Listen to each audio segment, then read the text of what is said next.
We are here in South Warwickshire on an old 18th century country estate to come and see an extraordinary private museum which has never been open to the public.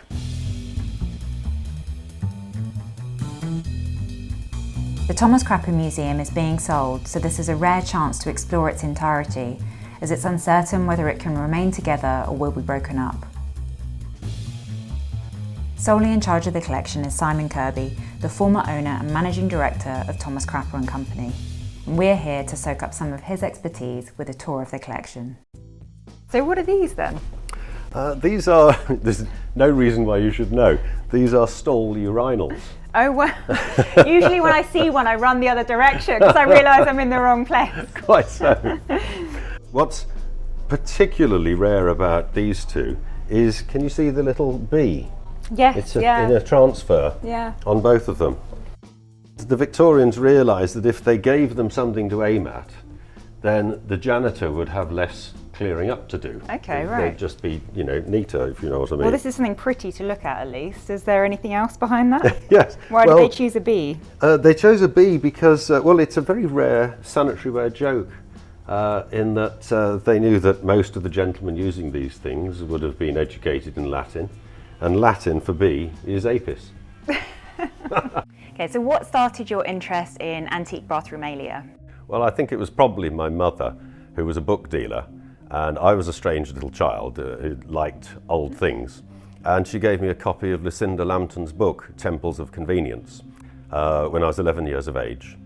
And this book is full of colour photographs of decorated Victorian lavatories and wash basins. So that might have started me off.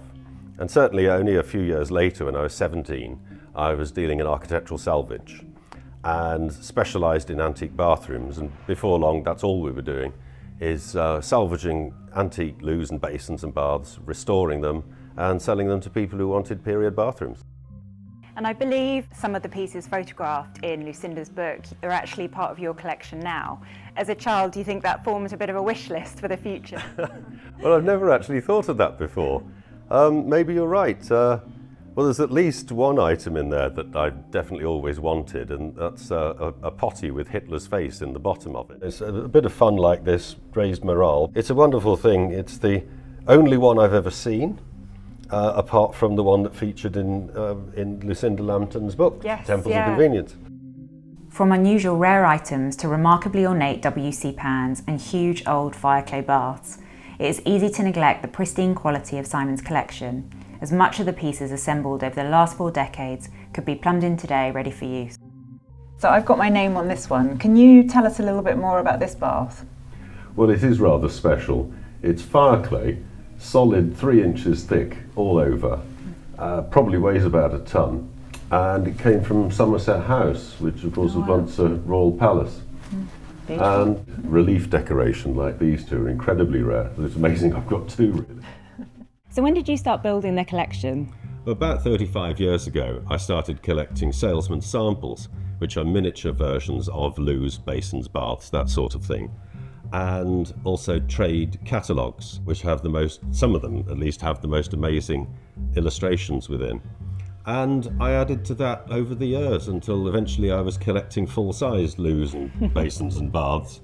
And when I took over Thomas Crapper & Co., it became the basis of the company museum. Simon's samples include over 200 accurately crafted miniatures. All samples are rare, as I say, but the rarest of all are ones with actual fittings on them.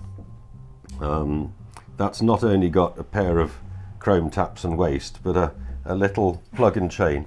And the plug is quite accurately made of Bakelite, just as the real thing would have been. Yes, quite amazing. I do love these. Remember the big fireclay baths downstairs? Yes. With the patterns on the outside. These are... The one I took a liking to. Exactly. Well, I mean, that might be easier for you to carry away. So, what do we have here, Simon? So, this is a very special thing. Isn't this the biggest loo you've ever seen? The very grand... I feel like I could fit on it that way. Yes, indeed. Well, it's 6 feet long. That's nearly 2 meters if you swing that way. You could fit on it that way. So I could, yes, yeah. This is an enclosure for a thunderbox for a valve closet. The valve closet goes inside there. Oh yeah. So that was where the bowl would be, and the pull-up handle would be there. But what's wonderful about this, apart from the sheer size and the fact that it's got this panelling around the outside, is the two compartments for loo roll and magazines. From this fine early example, the collection gives us the full evolution. Effectively, the British invented the flushing lavatory, and which was as early as the 1730s for the valve closet. Right. But in terms of the loo as we know it today, the freestanding sort of bowl, that came out in the 1880s or so. The first version had a sort of shelf built into it. I don't know if you've come across one of those. I have. Yes. And that was called the wash out pan. And we took it all around the world and sold it around the globe. About 10 years later, developed the wash down pan, which is the one you'll be more familiar with today. And we took that round the world, and the general reaction was, no, we'd rather keep the ones we've got. Originally in the 1860s, 70s, we had two-piece loos like this, a bowl and a trap or U-bend, and they needed a wooden enclosure to hold up the bowl. The next development was a freestanding version. We have a bowl and a trap, but it's now designed to stand alone in the room without any enclosure, and the outside is decorated. Now it's all cast in one, making it easier to install and clean. Here the bowl and the trap is now enclosed, very much like a modern loo, but still with a washout bowl. And the far better development of that was the wash-down pan, which is more efficient again, but required lovely huge seats fixed to the wall, which were quite expensive to make and took up a little bit more room.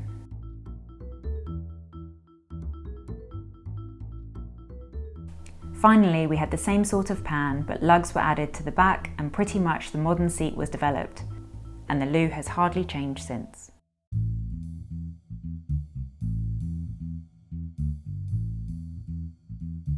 So what was it about Thomas Crapper that attracted you to take it on? Well, Thomas Crapper was the name in the business, and of course they made some of the very finest stuff. So I just loved the idea of owning any Victorian sanitary ware firm, but that one was the cream on the top, wasn't it? Well, this is a sweet little bath. Isn't it? Mm. And this is really quite a remarkable bath, because I'm told that this was the first bath installed on a train anywhere in the world. Oh wow. And it was made for King George V and Queen Mary for the Royal Train. It was made in the middle of the First World War in 1915. So that's why it's really quite small to fit in the carriage. It's got lugs behind the feet with screw holes in, and it was actually bolted to the floor of the carriage. Naturally, so that, otherwise it might have gone sliding across the carriage when the train went round a corner.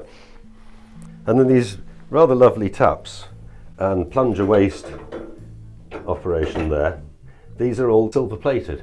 The reason it's silver plated is because everything in the carriage was silver plated, from the King and Queen's bed, and this is the King's bedroom.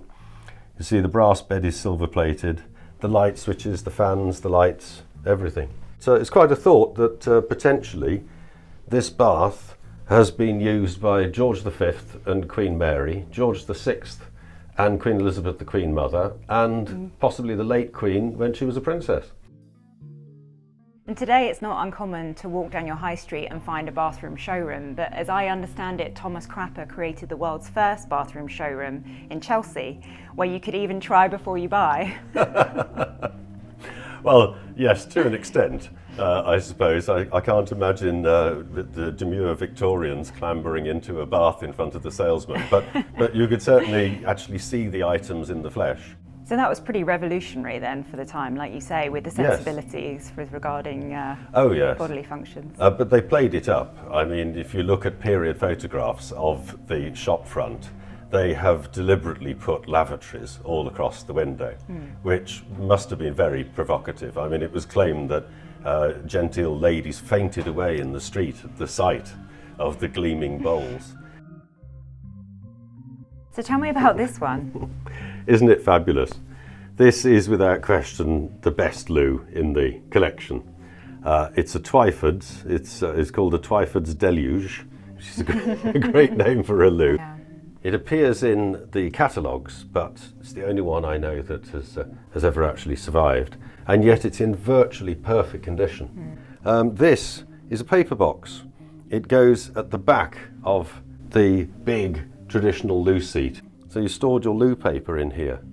And this was in Twyfords Museum, and that was in my museum. And I used to think, what a shame that we'll never sell them. So They'd never be reunited. They'll never be united. But in fact, well, sadly, Twyfords was bought out and the factory was demolished. They very kindly passed on much of their museum to me. So quite a few of this collection includes the Twyfords collection.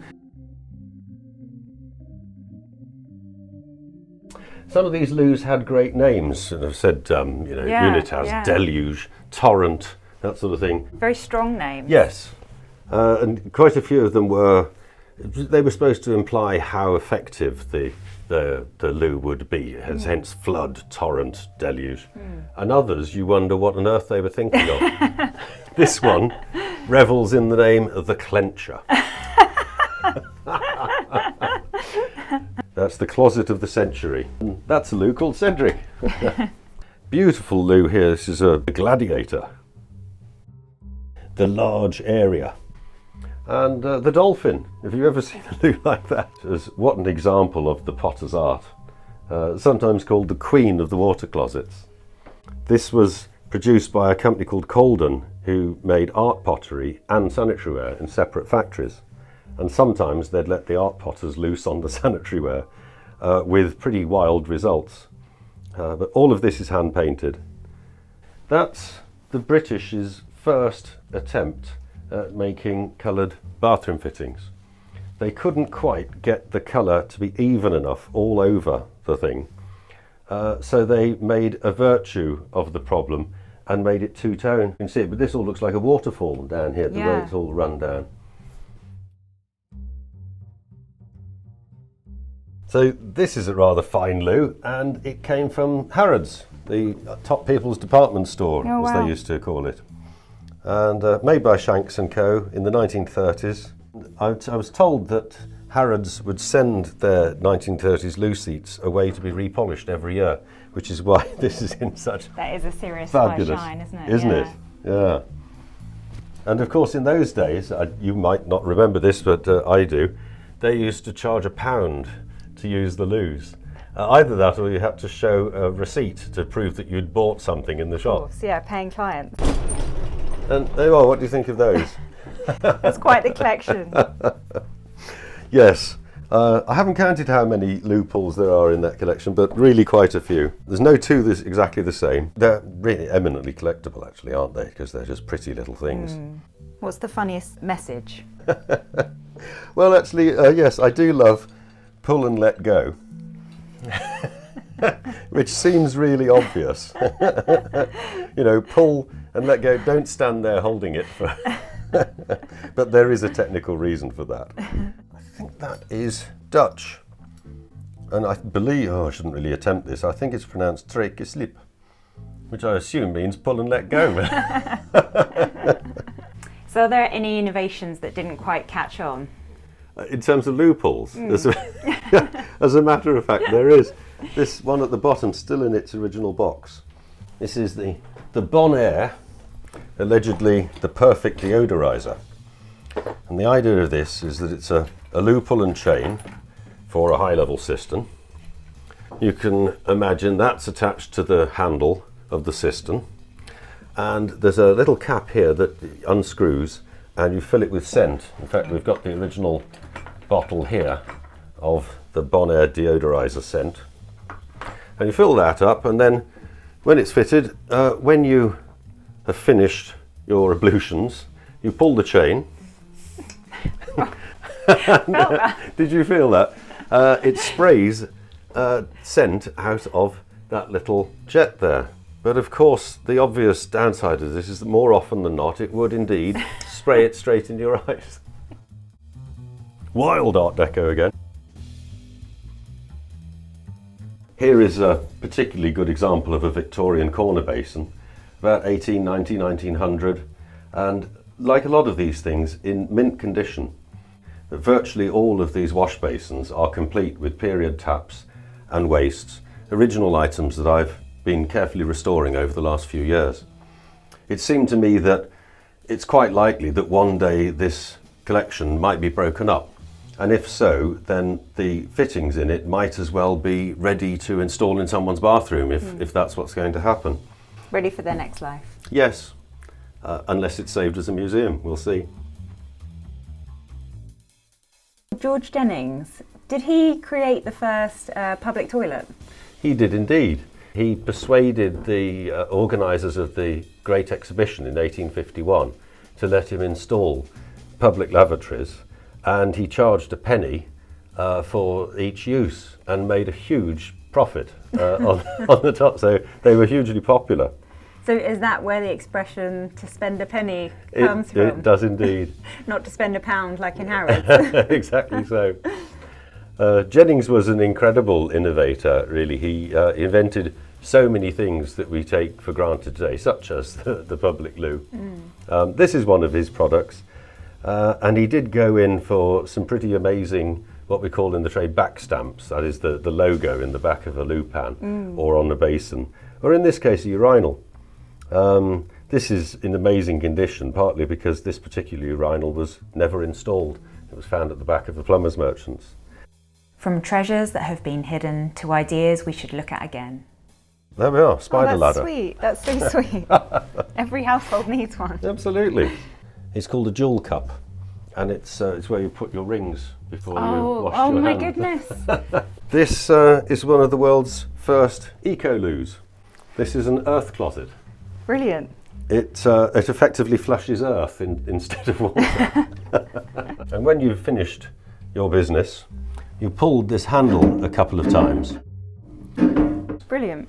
And the idea was, it was invented by a Reverend Henry Mole. And he believed that the water closet was an offence to God, in that it was wasting God's water. It was polluting God's rivers and seas, and it was wasting God's nutrients. These are the original instructions. What I particularly like is it says at the bottom, in the event of the closet not working satisfactorily, write at once. Dear Reverend Mole.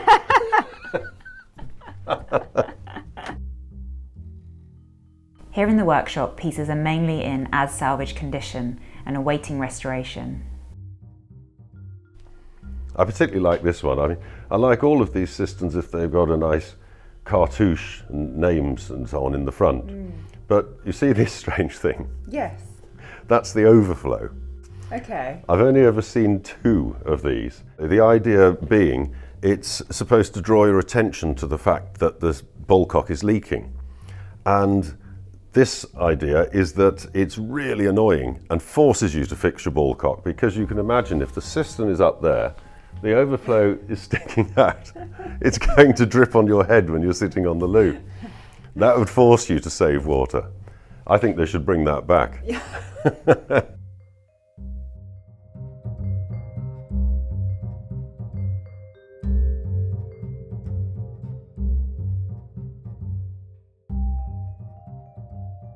Well, Sarah, here we've got a collection of canopy baths or shower baths. This is a particularly fine one, made by Shanks and Co. in the 1890s.